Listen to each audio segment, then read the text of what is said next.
ನಮಸ್ಕಾರ ಸ್ನೇಹಿತರೆ, ಇವರು ನನ್ನ ಸ್ನೇಹಿತರು. ಬೆಳಗ್ಗೆ ಬಂದ ನನ್ನ ಮಗ ಬಿಸ್ಕೆಟ್ ತಿನ್ಕೊಂಡು ಕುಂತಾನ. ನೋಡಕ್ಕೆ ಕುಂತೈತೆ ಹಾಕಿ ಅಂಥೇಳಿ. ಸ್ವಲ್ಪ ಅನ್ನ ಮಾಡಿದ್ದೆ, ಹಾಲು ಹಾಕಿದ್ನಲ್ಲ, ಅದು ಸ್ವಲ್ಪ ಸುಡಾತಿತ್ತು. ಹೀಗಾಗಿ ಬೆಳಗ್ಗೆ ಲಘು ಹಾಕಲಿಲ್ಲ ನಾನು ಊಟ. ಅದಕ್ಕೆ ಹಿಂಗೆ ನೋಡ್ಕೊಂತ ಕುಂತಾವು. ನನಗೆ ಬೌ ಅಂತೈತೆ ಒಂದಂತರು. ಊಟ ಹಾಕು ಅಂತೇಳಿ ನನಗೆ ಜೋರು ಮಾಡ್ತೈತಿ. ನೀವು ನೋಡಿದ ತಕ್ಷಣ ಏನೋ ಒಂಥರ ಆನಂದ, ಖುಷಿ ಆಗುತ್ತೆ ನೋಡ್ರಿ, ಅಲ್ವಾ? ಏನೋ ಹೇಳ್ರಿ, ಪ್ರಾಣಿಗಳನ್ನು ಪ್ರೀತಿಯಿಂದ ಸಾಕಿದ್ರೆ ಅವು ನಮ್ಮನ್ನು ಭಾಳ ಮುದ್ದಾಗಿ ಕಾಣ್ತಾವೆ ಕಣ್ಣಿಗೆ. ಅಂತಾರೆ ಎಲ್ಲರೂ, ಇದಕ್ಕೆ ಏನು ಇವತ್ತು ಮನೆಯೊಳಗೆ ಇಟ್ಕೊಂಡು ಬಿಟ್ಟಾರ, ಹಿಂಗೆ ಅಂತಿರ್ತಾರೆ. ಏನೋ ಒಂದು ದೇವರ ಪೂಜೆ ಪ್ರತಿದಿನ ಮಾಡ್ತೇವೆ ನಾವು. ಭಗವಂತ ಹೇಳೋದು ಹಸಿದವ್ರಿಗೆ ಅಂತೂ ತನ್ನ ಕೊಡ್ರಿ ಅಂಥೇಳಿ.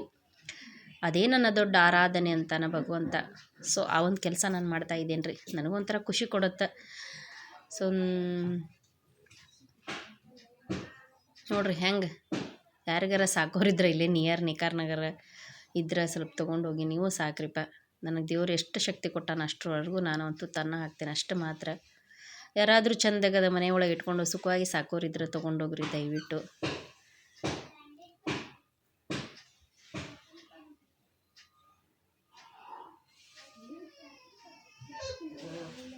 ನೋಡ್ರಿ, ಅದು ಹಡ್ರ ನಾತೈತೆ ಅಂತೇಳಿ ಅದನ್ನು ಬಿಟ್ಟು ಎಲ್ಲ ನೋಡ್ಕೊಂಡು ನಿಂತಿದ್ದು ರೀ.